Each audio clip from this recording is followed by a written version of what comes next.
لله رب العالمين والصلاة والسلام على رسوله الكريم وبعد. أعوذ بالله من الشيطان اللعين الرجيم من همزه ونفخه ونفخه. بسم الله الرحمن الرحيم. وإذ قالت الملائكة يا مريم إن الله اصطفاك وطهرك واصطفاك على نساء العالمين يا مريم اقنتي لربك واسجدي واركعي مع الراكعين. ذلك من أنباء الغيب نوحيه إليك وما كنت لديهم إذ يلقون أقلامهم أيهم يكفل مريم وما كنت لديهم إذ يختصمون.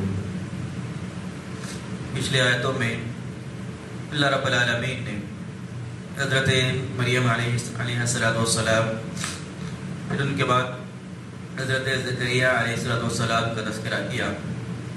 پھر اللہ نے حضرت مریم کی عظمت اور فضیلت بیان فرمائی اور کہا کہ وَإِذْ قَالَتِ الْمَلَائِكَةُ يَا مَرْيَمُ إِنَّ اللَّهَ اصْطَفَاكِ وَطَهَّرَكِ وَاصْطَفَاكِ عَلَى نِسَاءِ الْعَالَمِينَ. جبکہ ملائکہ نے کہا کہ اے مریم یقیناً اللہ تعالیٰ نے آپ کو چن لیا ہے، آپ کو پاکیزہ کیا ہے اور آپ کو دنیا کی تمام عورتوں پر آپ کا انتخاب کر لیا ہے. یا مریم اقنتی لربک واسجدی وارکعی مع الراکعین. اے مریم آپ اپنے رب کی عبادت کرتے رہیے، سجدہ کرتے رہیے اور رکوع کرنے والوں کے ساتھ رکوع کرتے رہیے. ان آیتوں میں اللہ رب العالمین نے حضرت مریم علیہ السلام کی فضیلت اور عظمت بیان فرمائی اور اللہ تعالیٰ نے حضرت مریم کو اس مقام پر فائز کیا کہ اللہ تعالیٰ نے کائنات کی دنیا کی تمام عورتوں پر ان کو عظمت اور فوقیت عطا فرمائی. یہ حضرت خدیجہ رضی اللہ تعالی عنہا سے پہلے کے حالات کا واقعہ ہے، اسی لیے اللہ رب العالمین نے حضرت مریم کا تذکرہ کیا. ورنہ دنیا میں اللہ رب العالمین نے چند چنندہ خواتین کو دنیا کی عورتوں پر عظمت اور فوقیت عطا فرمائی. ایک روایت کے مطابق اللہ کے نبی صلی اللہ علیہ وسلم نے ارشاد فرمایا کہ اللہ رب العالمین نے دنیا میں 4 عورتوں کو تمام دنیا کی عورتوں پر فوقیت عطا فرمائی. ایک حضرت مریم علیہ السلام اور دوسری فرعون کی بیوی حضرت آسیہ اور تیسری حضرت خدیجہ رضی اللہ تعالی عنہ اور چوتھی حضرت عائشہ رضی اللہ تعالی عنہ. اللہ رب العالمین نے ان خواتین کو دنیا کی تمام عام عورتوں پر عظمت اور فوقیت عطا فرمائی. ایک روایت کے مطابق حضرت عائشہ رضی اللہ تعالی عنہ کی عظمت میں معلوم ہوئی. آپ صلی اللہ علیہ وسلم نے بیان فرمایا کہ دنیا کی تمام عورتوں پر عائشہ کی فضیلت ایسی ہے کہ جیسے تمام کھانوں پر سرید کی فضیلت ہے. یعنی سرید جو ہے وہ تمام کھانوں کا سردار ہے، اسی طریقے سے عائشہ رضی اللہ عنہ تمام عورتوں کی سردار ہے.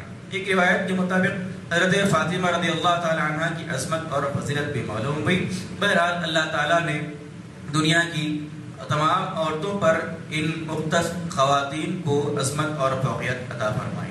اسی لیے اللہ رب العالمین نے حضرت مریم کا بھی یہاں پر تذکرہ کیا اور ان کو حکم دیا کہ آپ اپنے رب کی عبادت کرتے رہیے، سجدہ کرتے رہیے اور رکوع کرنے والوں کے ساتھ رکوع کرتے رہیے.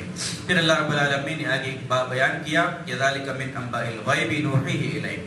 یہ غیب کی باتیں ہیں جو ہم آپ کی طرف وحی کرتے ہیں.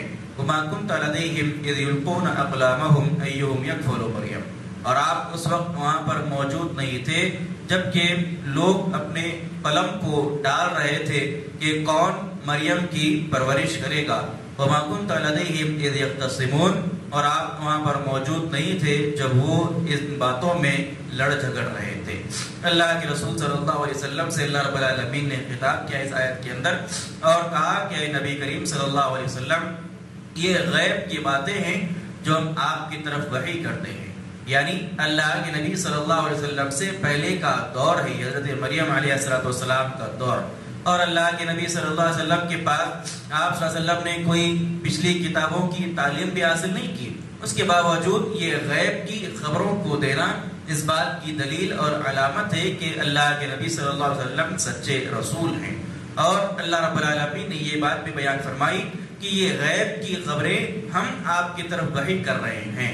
یعنی اللہ کے نبی صلی اللہ علیہ وسلم کو اللہ رب العالمین نے کہا کہ یہ غیب کی باتیں ہم آپ کو بتا رہے ہیں.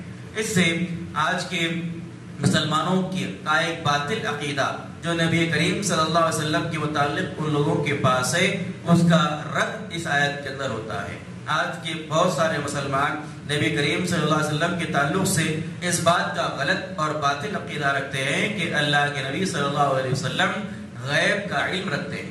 اللہ کے نبی صلی اللہ علیہ وسلم کو مطلق غیب کا علم ہے، غیب کی خبر ہے۔ اللہ رب العالمین نے اس باطل عقیدے کا رد اس کے اندر کیا اور کہا کہ یہ غیب کی باتیں ہم آپ کی طرف وحی کرتے ہیں۔ اگر اللہ کے نبی صلی اللہ علیہ وسلم کو غیب کا علم ہوتا تو پھر اللہ تعالیٰ کا یہ کہنا کہ یہ غیب کی باتیں ہم آپ کو بتاتے ہیں یہ بیجا بات تھی۔ لیکن اللہ رب العالمین نے کہا کہ غیب کا علم اللہ کے رسول صلی اللہ علیہ وسلم کو نہیں ہے۔ جب تک اللہ تعالیٰ آپ کو غیب کی باتوں پر مطلع نہ کرے آپ صلی اللہ علیہ وسلم بھی ان باتوں کو جان نہیں سکتے۔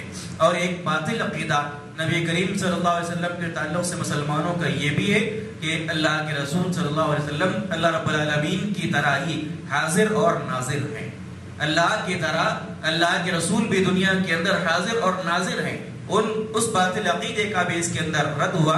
اللہ رب العالمین نے کہا کہ جب حضرت مریم کی کفالت کی بات ہوئی تو لوگ آپس میں ایک دوسروں سے مقابلہ کر رہے تھے، جھگڑ رہے تھے کہ ہم مریم کی کفالت کریں گے۔ اور اللہ رب العالمین نے یہاں پر یہ بات کہی کہ آپ وہاں پر موجود نہیں تھے جبکہ مریم کے تعلق سے لوگ آپس میں لڑ رہے تھے۔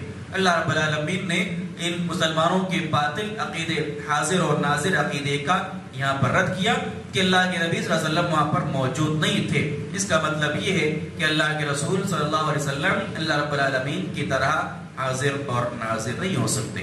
بہرحال اللہ رب العالمین نے اپنے نبی کو اس بات کا حکم دیا کہ یہ غیب کی خبریں ہیں، ہم آپ کی طرف اس کی وحی کرتے ہیں، اور یہ غیب کی باتیں آپ تک وحی کرنا اس بات کی دلیل ہے کہ اللہ کے رسول صلی اللہ علیہ وسلم اللہ کے سچے نبی اور اللہ رب العالمین کے رسول ہیں۔ اللہ رب العالمین سے دعا ہے اللہ تعالیٰ تمام کو قرآن مجید کی ان آیات کو پڑھنے، سیکھنے، سمجھنے، اس پر عمل کی توفیق عطا فرمائے، آمین۔ سبحانک اللہم و بحمدک، اشہد ان لا الہ الا انت، استغفرک و اتوب الیک۔